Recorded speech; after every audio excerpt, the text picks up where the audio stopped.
چنانچہ یہ سورہ تبارک الذی اللہ کے پاس جائے گی اور کہے گی، یا اللہ تیری کتاب میں سے مجھے فلاں شخص نے سیکھا اور پڑھا، اب کیا تو اسے آگ میں جلائے گا؟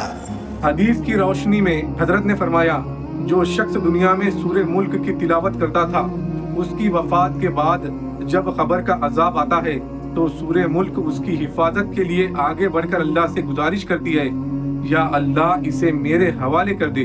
اللہ ارشاد فرماتا ہے، میرا بندہ ہے، تجھے دے دیا۔ آئیے اس پر اسرار بیان کو ہم حضرت مولانا سید مصطفیٰ صاحب مظاہری دامت برکاتہم کے زبانی سنتے ہیں۔ ایک حدیث اور سن لو، حضرت انس رضی اللہ تعالیٰ عنہ کی روایت ہے۔ رسول اللہ صلی اللہ علیہ وسلم نے ارشاد فرمایا، اچھا اس روایت کو ابن عساکر نے بیان کیا ہے۔ حضرت انس رضی اللہ تعالیٰ عنہ فرماتے ہیں، رسول اللہ صلی اللہ علیہ وسلم نے فرمایا کہ تم سے پہلے کا ایک شخص مر گیا جس کے ساتھ کتاب اللہ میں سے سوائے سورہ تبارک الذی کے اور کوئی چیز نہ تھی۔ جب اسے دفن کیا گیا اور فرشتہ اس کے پاس آیا تو یہ صورت اس کے سامنے کھڑی ہو گئی۔ فرشتے نے کہا، تو کتاب اللہ ہے، میں تجھے ناراض کرنا نہیں چاہتا، تجھے معلوم ہے کہ تیرے یا اپنے یا اس میت کے کسی نفع نقصان کا مجھے اختیار نہیں ہے، اگر تو یہی چاہتی ہے تو تو اللہ کے پاس جا کر اس کی سفارش کر۔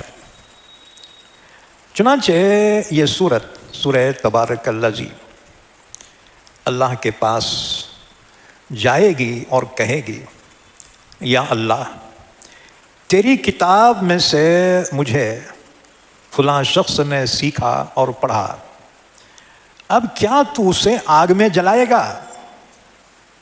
کیا باوجود یہ کہ میں اس کے سینے میں محفوظ ہوں تو اسے عذاب دے گا؟ اگر یہی کرنا ہے تو مجھے اپنی کتاب میں سے مٹا ڈال۔ اللہ فرمائے گا، تو اس وقت بڑے غصے میں ہے۔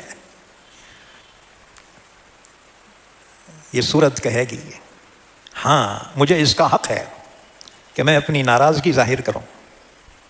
تو اللہ تعالیٰ کی جانب سے ارشاد ہوگا، جا میں نے اسے تجھے دے دیا اور تیری سفارش میں نے قبول کر لی۔ اب یہ صورت اس کے پاس آئے گی اور عذاب کے فرشتے کو ہٹا دے گی اور اس شخص کے منہ سے اپنا منہ ملائے گی، کہے گی، اس منہ کے لیے مرحبا ہو، یہی میری تلاوت کیا کرتا تھا۔ اس کے سینے کو صد شاباش، اس نے مجھے یاد رکھا تھا، ان دونوں قدموں کو مبارکباد ہو، یہی کھڑے ہو کر راتوں کو میری تلاوت کے ساتھ قیام کیا کرتے تھے۔ اور یہ صورت قبر میں اس کی مونس اور غمخوار بن جائے گی اور کوئی ڈر اور دہشت اسے نہیں پہنچنے دے گی۔ اس حدیث کو جب سنا تو تمام چھوٹے بڑے آزاد اور غلام نے اس کو سیکھ لیا، لہذا تم بھی سیکھ لو، سیکھیں گے انشاءاللہ۔